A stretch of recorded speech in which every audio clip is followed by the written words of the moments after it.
Tropical storm Debby is long gone, but did you know it caused a lot more havoc than reported, and it had nothing to do with the wind or the torrential rain? Here to answer this for us, Winks real estate expert Denny Grimes, and you mentioned in some of the notes that you sent us, imagining a lot of people stranded at the airport during a snowstorm. We saw a very similar situation playing out when it comes to our real estate market over the past week. Exactly. It's like, families have come down here to close, and they realize they can't close because there's bad weather. There's a storm in what we call the box.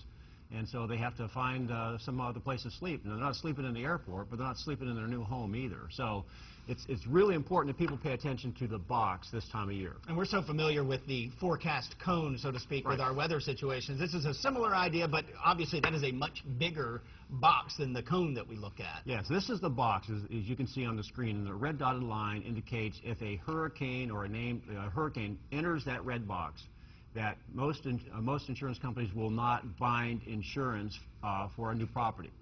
If the yellow area is an area that is basically if a tropical storm develops, an insurance company won't bind coverage. So therefore, if there's a closing scheduled, you had better have insurance ahead of time, because as storms approach, as we just saw this past week, Debby kind of formed and was lingering around for a week. It just caused havoc with the real estate market here, as real estate basically was on hold for those who didn't have insurance. That causes a lot of problems for people. And this is both for buyers and sellers and things that you need to think about, because this could affect you either way, whether you are trying to sell your house, move out, or you're, like you said, waiting to close and get into a new house. That's right. And so I have tips for buyers and sellers. The tip number one for buyers is, and there's probably 1,000 people right now scheduled to close this month that have not even thought about this.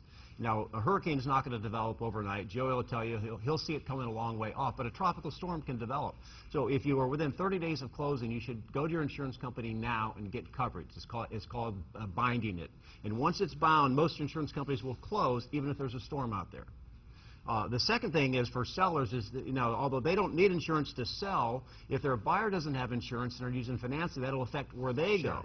And it's kind of a domino effect. So sellers should ask their agents to ask their buyers, et cetera, to make sure there's insurance in place. Number two, buyers and sellers should have a contingency plan.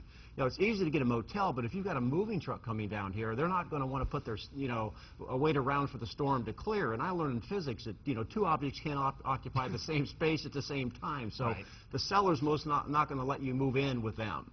And you said trying to get the 30-day advance as well is typically not something that we would be thinking about, but maybe perhaps in this 6-month rainy span hurricane season, this is probably the best time to consider that. Absolutely. If you're coming from the north, they generally stop by an insurance office on the way to closing to pick up insurance. Down here, you can't do that. So you should really look for insurance 2 weeks ahead of time outside hurricane season and a month ahead of time in hurricane season to make sure there's no problems for closing, because it just gets worse from there. Slowing the process down. Some great tips there from Denny Grimes. Thanks for joining us this morning, and we're going to come back with a check of your weather and traffic, plus we'll take a look at today's top stories. You're watching Wake News Now this morning on TV6.